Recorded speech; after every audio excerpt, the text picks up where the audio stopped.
Penuntun Guru, Bagian 1, Ikhtisar, Ayat Inti, Ibrani 8 ayat 1 dan 2, Fokus Pelajaran, Keluaran 25 ayat 8 dan 9 dan 40, Ibrani 8 ayat 1 sampai 6, Matius 25 ayat 1 sampai 10, Daniel 7 ayat 9 dan 10, Ibrani 8 ayat 1 sampai 5.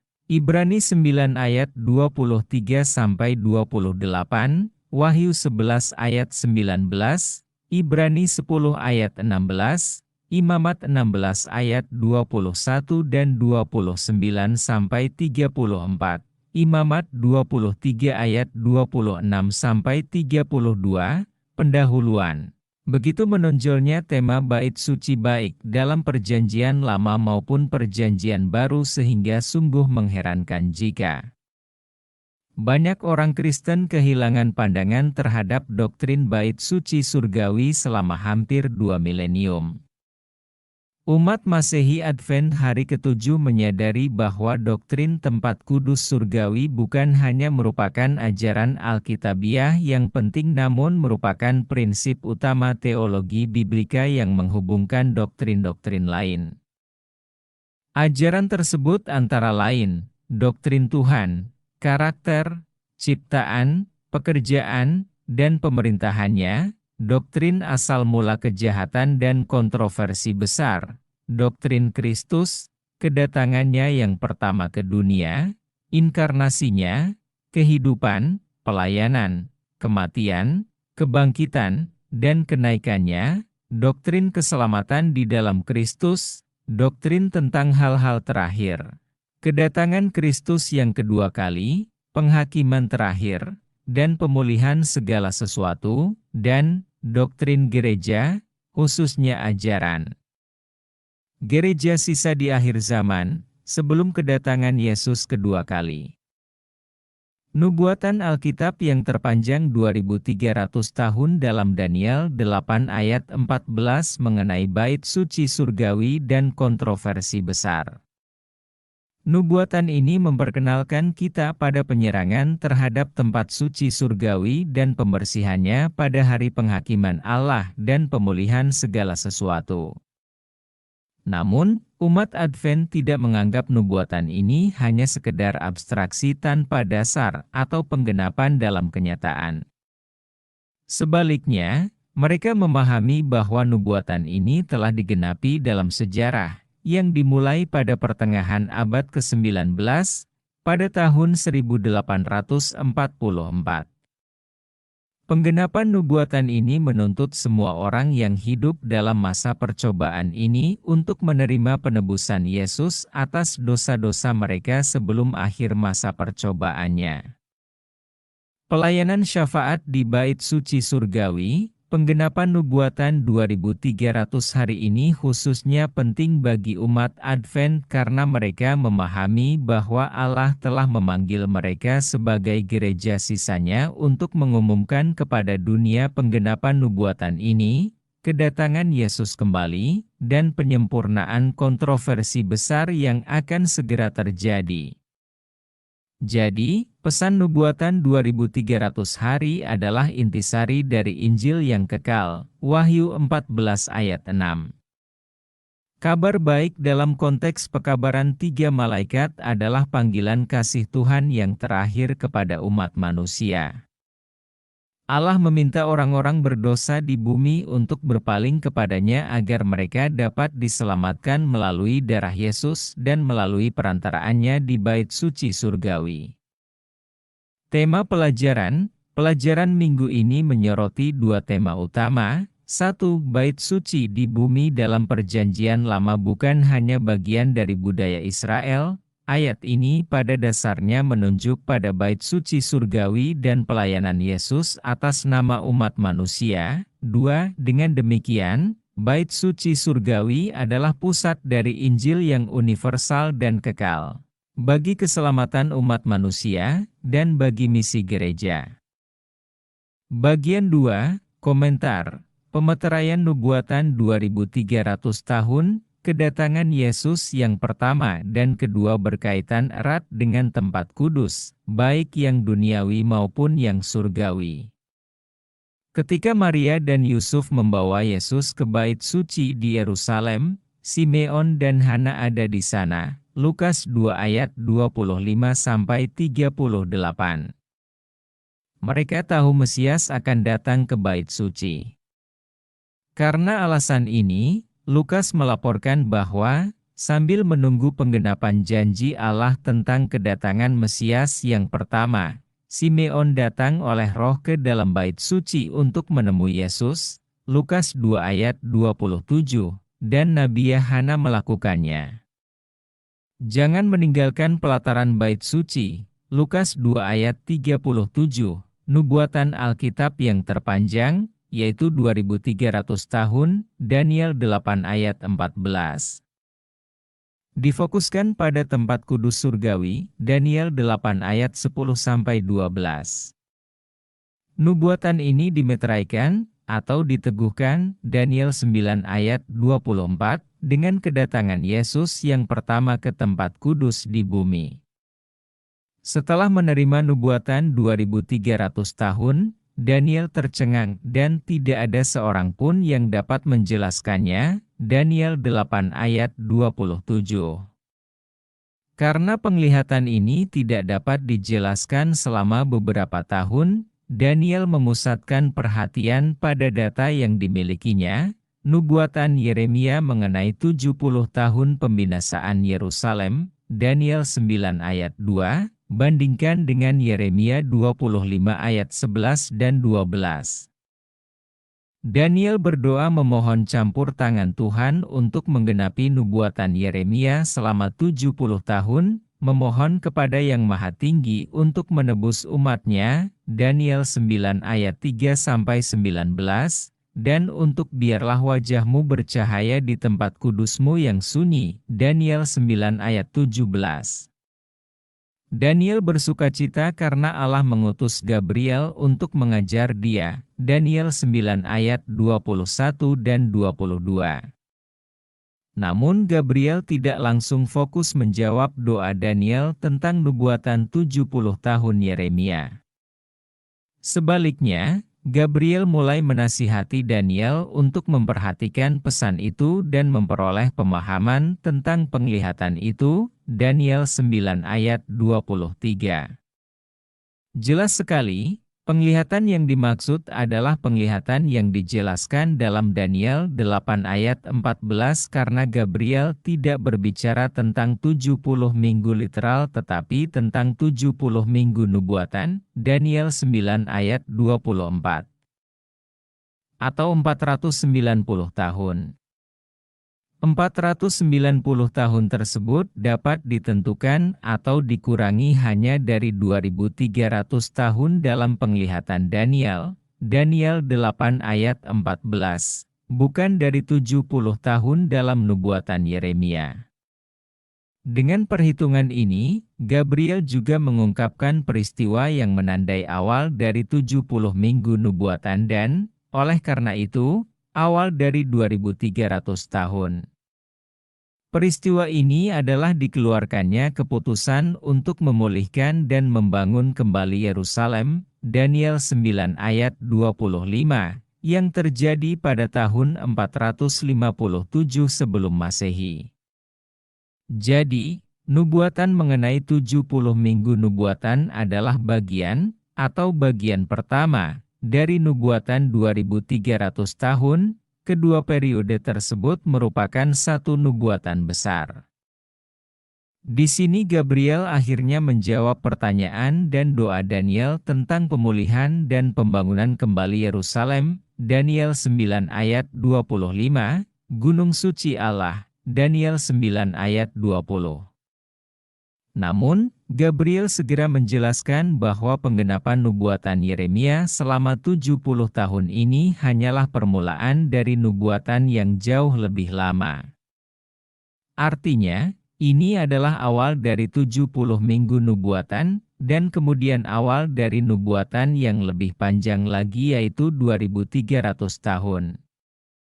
Oleh karena itu, dengan tetap fokus pada nubuatan yang lebih besar ini, Gabriel lebih lanjut menjelaskan kepada Daniel bahwa 70 minggu nubuatan ini, atau 490 tahun literal, akan ditetapkan atau ditentukan untuk bangsamu dan kota sucimu. Daniel 9 ayat 24, untuk tujuan khusus, sampai Mesias Sang Pangeran.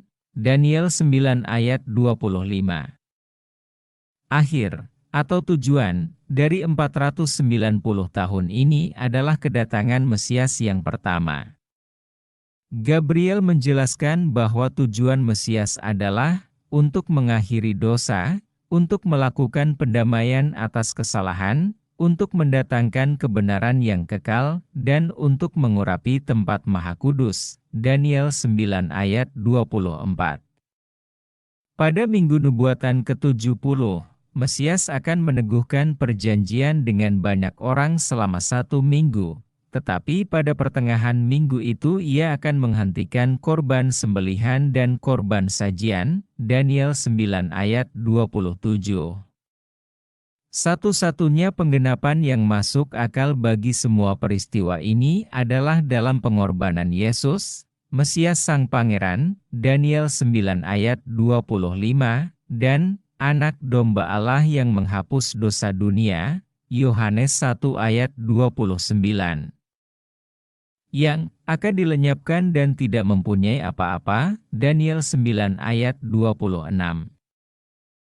Jadi, nubuatan 70 minggu mengawali nubuatan 2300 tahun. Kita dapat yakin bahwa nubuatan 2300 tahun tentang pembersihan tempat suci telah digenapi pada tahun 1844 karena nubuatan 70 minggu, Daniel 9 ayat 24-27, digenapi dengan tepat melalui kematian korban Mesias pada pertengahan tahun 1844. Dari minggu ke-70, pada tahun 31 Masehi.